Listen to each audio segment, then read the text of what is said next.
everybody, Jessica Henry Gray here, and I'm happy to have you with me today. Today I'm going to show you how I paint this scene back here, and I'll show you that view in just a minute. I hope that if you enjoyed this video and you get a lot out of it, that you give it a thumbs up and you go ahead and subscribe. Alright you guys, I hope you enjoyed this video, and I always love your comments, and be sure to check out the links below. Alright, I will see you on the other side of this intro.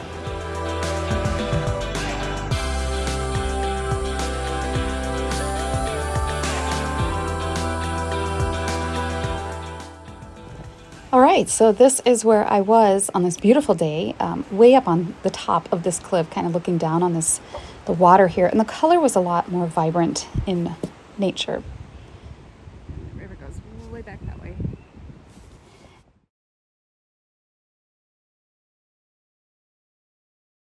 And before I get going, I wanted to show you, I got these sort of gloves, but they're only for the top part of your hands. They're to help with being exposed to the sun. And so I noticed, especially my right hand, because it's always up, it's getting more freckled than my left hand. So I'm trying these out for the first time. So I can put a link below if you're interested in more information on these. Also on my palette there, you'll see a new little palette garage thing. Trying this out too for the first time. And I actually really do like it. So I'll put a link for that below. It's on Etsy if you're interested in more information on that. And then you'll also notice off to the side, I have my new little brush holder thing. And there's a link for that below too. And in fact, that one, you get a 10% off if you enter my code. All of that information is going to be below.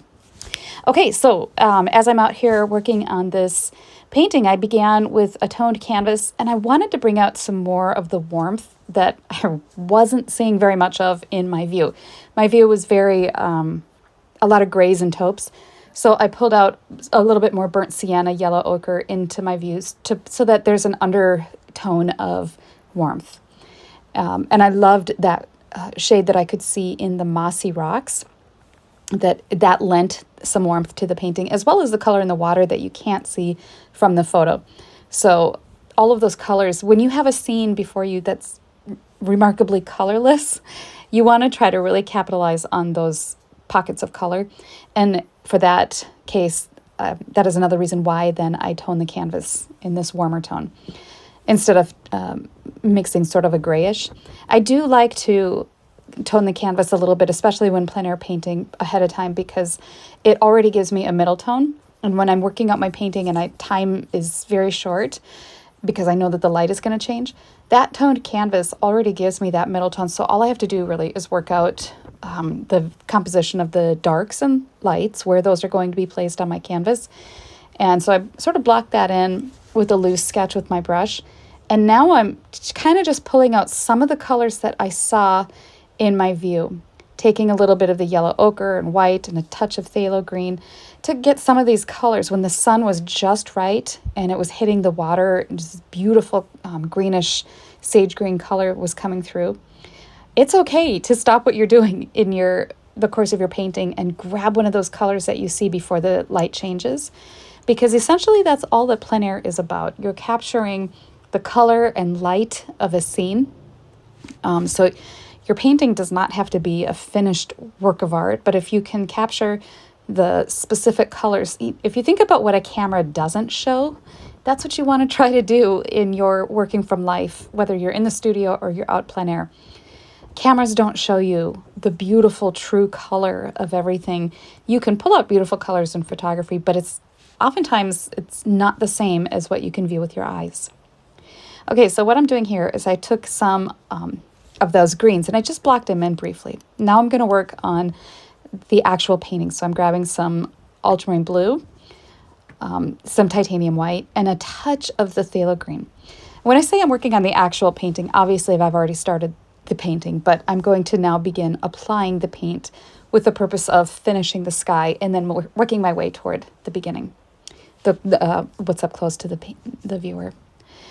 So looking at my sky, it's very overcast. It was very overcast this day.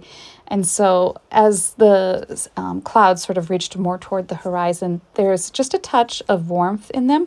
So I added a little bit of some yellow ochre to that and some to the clouds, just to pull out just sort of that grayish cloud cover. And I kept it very simple. I did not want to draw a lot of attention, but I did want the sky to be a resting spot. So grabbing a little bit of burnt sienna and ultramarine blue, now I'm going to mix sort of that gray taupe color that where the trees meet the sky, because I wanted to blend that union basically between the foliage and the sky. And I'm thinking about the edge. I kind of zoomed in on my view so you could sort of see how some of those trees have a very soft edge when they meet the sky, that horizon back there.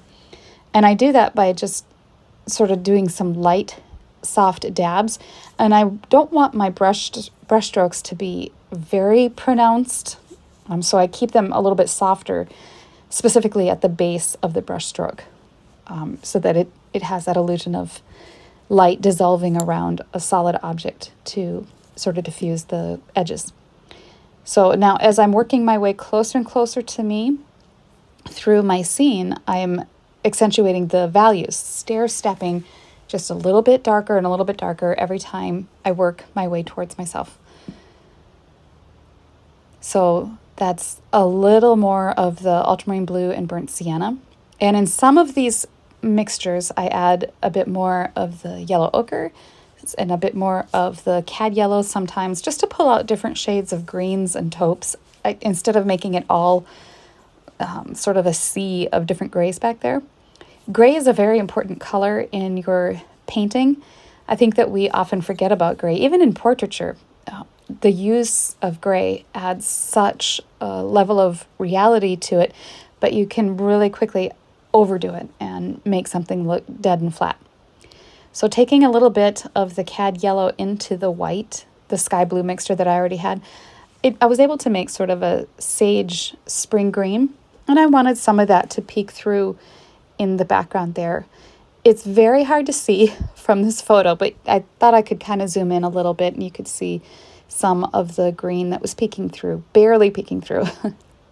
It's April here in the Cleveland, Ohio area, and we're much further behind than other parts of the country, and so we've just got some little pockets of green here and there, but the grass is beautiful. So now this is some white with the cadmium yellow, and I know that there's some blue already on my brush, so I'm coming into here and getting a bit more of the color that I see in the water, some more white. It's very light back there, way in the distance, and I tried to zoom in as close as I could, but this photo just fails in capturing the color that I saw in the water. But that's why we paint. So taking some of the yellow ochre and burnt sienna, and then I grabbed a little bit of the phthalo green to get some of the water that I saw way in the distance. Just a bit of the phthalo green helps to kind of set into the mind that this is water. And right as it comes up along the bank, I softened that edge. Also, the changing my brush strokes helps to sort of influence the idea that this is now water. So a little more of the phthalo. And I grabbed some of that as I'm working on blocking in some of the rocks down below. In the shadow of these rocks that kind of overhang the bank, I saw some more of the phthalo green.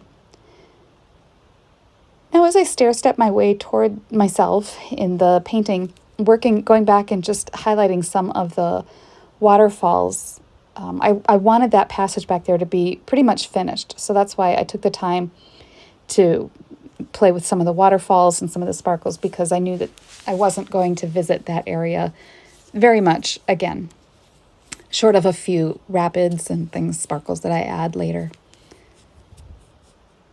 As I work my way towards myself in this river, I start blocking in the rocks, and I focus on the shadow shape. If I were to squint down at the rock, I just want to grab the shape of it. I can always add the highlights and middle tones later, but because that abstract shape of a dark is important, that's what I worked on getting for the rocks. So a little bit of phthalo green and ultramarine blue. I'm working on the color that I see behind the waterfall as as the sparkles of the water. I'm kind of ignoring those sparkly shimmers, and I'm just trying to squint down and see what color it is behind those little streaks of white. And that's where I'm coming up with this sort of sage pine green. some white added to that. And now I'm going to look at where it's hard to see here, but the waterfalls, they're not always straight across. Sometimes they zigzag and different rocks under the water push through and alter the sort of the blanket of water as it falls down. And so that's what I was working on in this passage, just to get where the water hits the tops of those rocks as they come down and around. Right in here, you can see that's where I'm focusing on this right here. So using a much smaller brush and just the tip of it, and I'm coming down, and you'll see pretty soon I just drag my brush very gently to indicate the direction that the water's flowing. And it's not always straight vertical. Sometimes it falls at an angle. And then I took my palette knife, a small one, it's a very small palette knife, to I sort of eliminated some of the chunkier brush strokes because I like the way that it has a swirling effect when I drag my palette knife over some of the paint, and it still mixes without over mixing in that area, if you understand what I'm saying. As a lovely sort of texture on the top of the water, which I really like for water. You can see back there how it's sort of smoothed out, but it still maintains its value integrity. So a little bit back there, I wanted to indicate some of the water, but pretty soon I'm pretty much done with that background passage, and I'll work my way toward the foreground.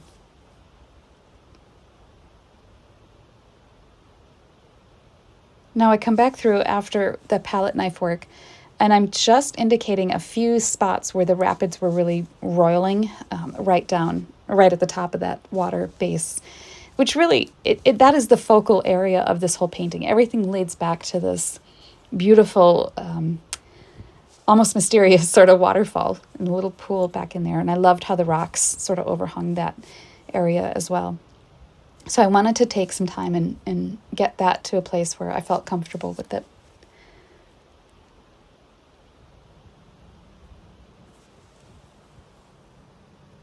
And I'm putting in a rock right there not just because it was there in real life, but I liked how it sort of broke up that passage of the water coming down. I just thought it was interesting. And then, of course, I had to put a couple of tiny people in there because they were there and they were fishing or doing whatever. And I thought that it lent so much scale to the whole painting, especially putting them in a place in that focal area of the painting. You can see there off to the side. There aren't any people in that picture, but they were there, and that's how little they were. It really gives a sense of scale to the whole painting when you put a tiny human in there. So I'm blocking in these rocks, and one of the things that really drew me to that scene was the way that the rocks sort of played around the edge of this river. Some are big, some are small and jagged and going this way and that way. And so I wanted to really, I wanted to push that play of rocks and how the light and the shadow was hitting them. So I'm using my brush and the brush strokes to identify the shape of these rocks.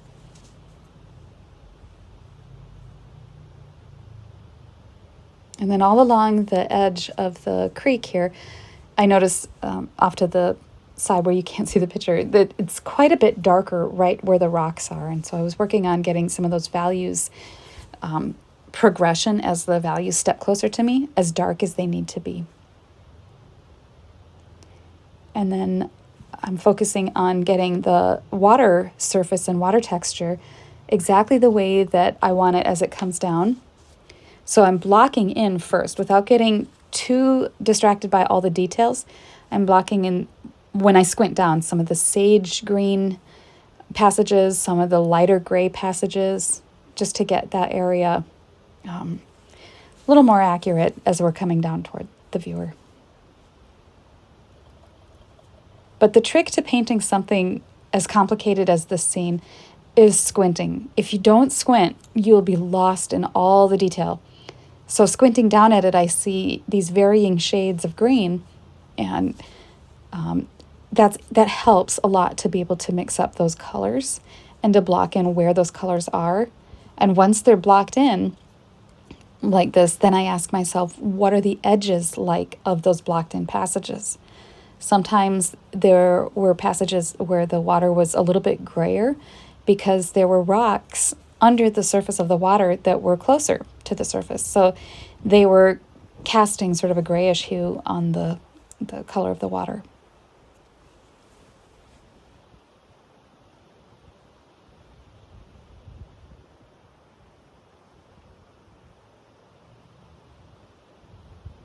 Now I'm beginning the process of figuring out exactly where all of these rocks are situated in the water. And I'm also taking care to check my values as I'm taking these steps closer to me. As the rocks get closer, they're going to be getting a little bit darker. To darken these, I want to make sure my brush is clean and doesn't have any white or any other lighter colors in it. So if I have to get a clean brush or clean it out, then I need to do that to get a true clear dark. Now those, what I just did off to the left of the painting is I blocked in the areas of that cliffside over there where the shadows were strong on that slope. Now I'm coming through with a bit of a lighter taupe color, sort of a neutral beige, and I'm getting on some of the rocks, the surface. And I'm letting some of the paint from these rocks mix with the dark that's underneath.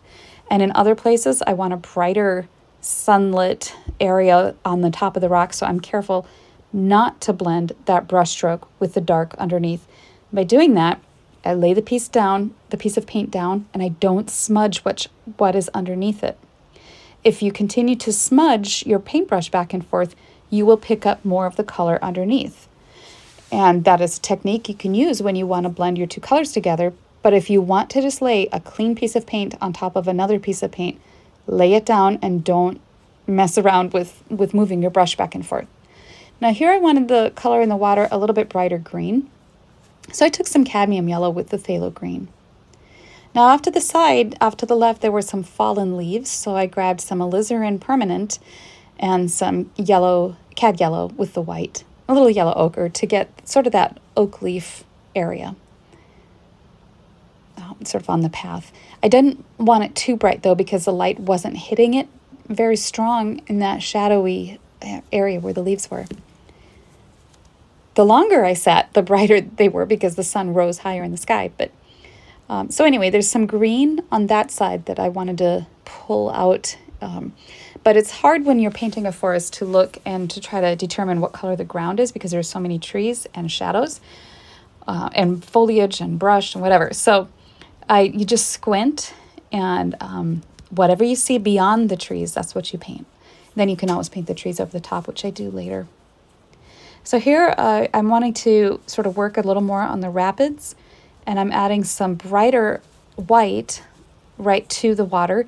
And then I take my brush and I sort of swirl and work the paint in and around to make it look like rapids, sort of, and I trickle my brush and I smear it into the grayish green to indicate movement.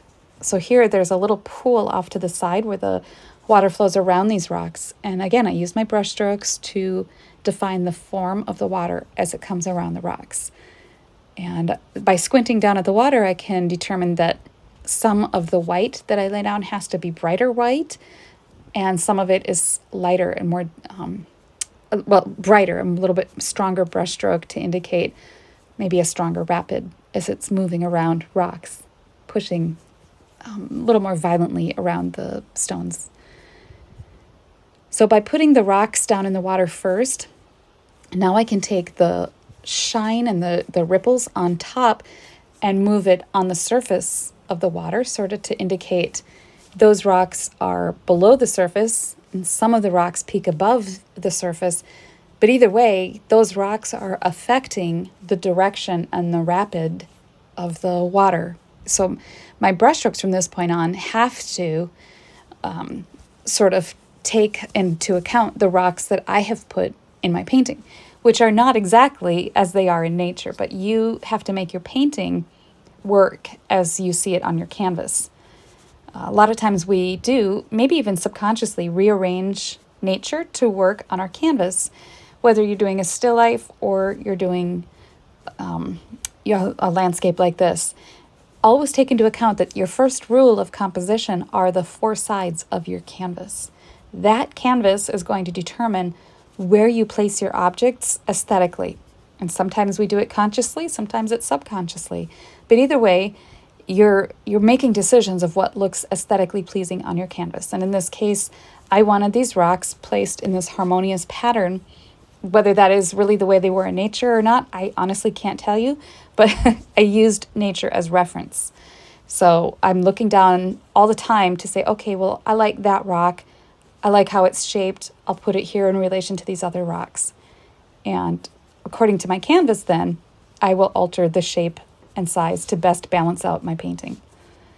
So a little bit of palette knife work to some of the brushstrokes that I laid down, I felt were distracting, like too brushstrokey.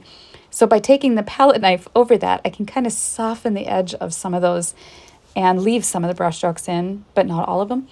And so that's what I like about a palette knife in the course of working on plein air.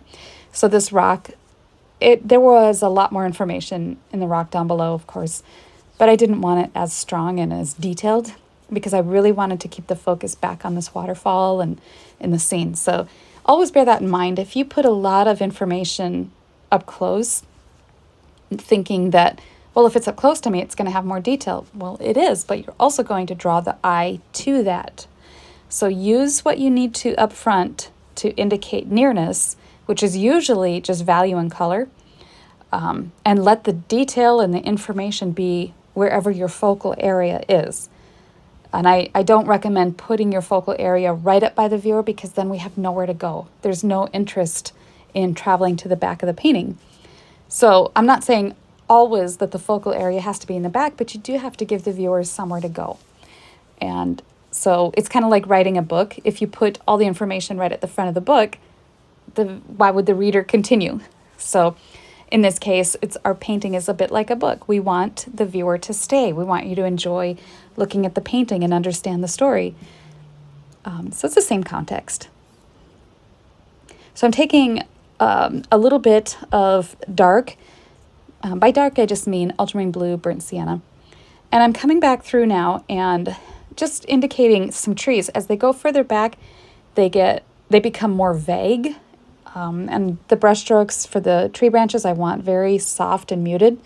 I try very hard to make sure that they are not really articulate way in the distance, because again, that is going to, if they're really sharp, then we look back there. I want them to suggest a presence of, indicating foliage. That way the trees that I put up front that are more pronounced will have a sense of nearness. And again, I just use nature as reference. I liked, what you have to determine is what you like about your scene that you're painting. So in this case, I liked how the trees sort of created a cathedral effect. And this is what I ended up with. I'm pretty happy with this scene. I don't think I will go back to the studio and continue working on it, but I may make it a larger painting. All right, everybody, see you next time. All right, everybody, well, that wraps us up. I hope you enjoyed this video and got something out of it. Be sure to check out the links below and remember to like and subscribe. All right, you guys, I will see you in the next video. Bye.